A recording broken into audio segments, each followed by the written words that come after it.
इस वीडियो में हम प्योर सब्सटेंस के बारे में पढ़ेंगे। Pure substance is matter around us pure, जो कि केमिस्ट्री का दूसरा चैप्टर है, उसका पहला टॉपिक है।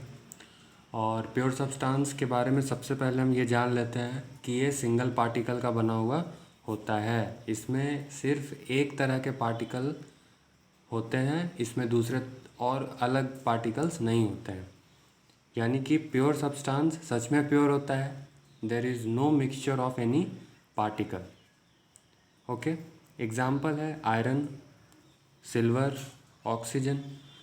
जैसे आयरन अगर हम लेते हैं तो ये एक प्योर सब्सटेंस है, क्योंकि इसमें किसी भी तरह का कोई मिक्सचर नहीं है। इसमें सिर्फ आयरन के ही पार्टिकल्स हैं, और आयरन जो है वो सिर्फ आयरन के पार्टिकल से ही बना है। जैसे ऑक्सीजन है, ऑक्सीजन को भी अगर हम देखें तो ऑक्सीजन भी सिर्फ एक ही तरह के पार्टिकल से बनता है, सिर्फ ऑक्सीजन पार्टिकल से बनता है। तो इसलिए इनमें कोई मिक्सचर नहीं होता है, किसी भी तरह का कोई अलग सब्सटेंस नहीं होता है, जिस वजह से इनको प्योर सब्सटेंस बोला जाता है। प्योर सब्सटेंस के कुछ कैरेक्टरिस्टिक्स हैं, जैसे कि ये यूनिफॉर्म कॉम्पोजिशन के होते हैं। मान लेते हैं कि एक ये ऑक्सीजन का एक ऑक्सीजन सब्सटेंस है, ये अपने ऑक्सीजन पार्टिकल से मिलकर बना है। तो जिस तरह से ये जुड़े हुए हैं एक दूसरे से, तो ये हर जगह पे इसी तरह से जुड़े हुए होंगे। इनका जो स्ट्रक्चर है, इनका जो नेचर है, वो चेंज नहीं होता है।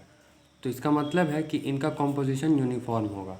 ये जिस अमाउंट में एक दूसरे से जुड़े हुए हैं, तो ये हर जगह पर उतने ही अमाउंट से एक दूसरे से जुड़े हुए होंगे।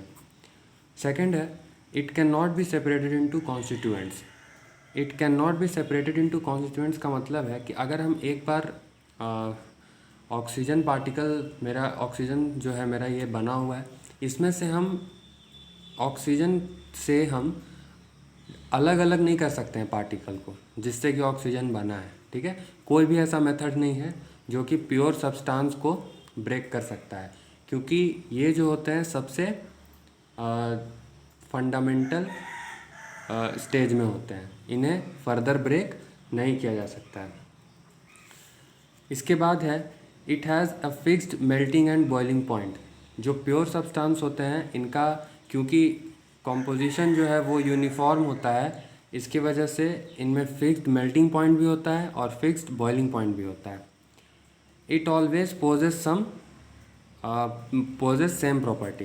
इसका मतलब ये है कि प्योर सब्सटेंस जहाँ पे भी होंगे, इनका प्रॉपर्टी सेम ही होगा। ये एक दूसरे से कनेक्टेड है, क्योंकि सेम प्रॉपर्टी में आ जाएगा मेल्टिंग पॉइंट और बॉइलिंग पॉइंट भी। ठीक है, जैसे कि अगर हर जगह पे मेल्टिंग पॉइंट भी सेम है, हर जगह पे बॉइलिंग पॉइंट भी सेम है, किसी भी तरह का चेंज आने की वजह से इसके मेल्टिंग और बॉइलिंग पॉइंट में कोई असर नहीं पड़ता है। तो these are the characteristics of pure substance. तो हमारे सराउंडिंग में दो तरह का सब्सटेंस पाया जाता है, पहला है प्योर सब्सटेंस और दूसरा है इम्प्योर सब्सटेंस। प्योर सब्सटेंस क्या होता है? प्योर सब्सटेंस के अंदर आएगा मेरा एलिमेंट्स और कंपाउंड्स, है ना। और इम्प्योर सब्सटेंस के में आएगा हमारा मिक्सचर। तो हम इन तीनों चीज़ों को आगे पढ़ेंगे। सो प्योर सब्सटेंस को सबसे पहले हम पढ़ेंगे, जिसमें हम सबसे पहले एलिमेंट्स के बारे में जानेंगे और देन फिर हम लोग कंपाउंड्स के बारे में जानेंगे।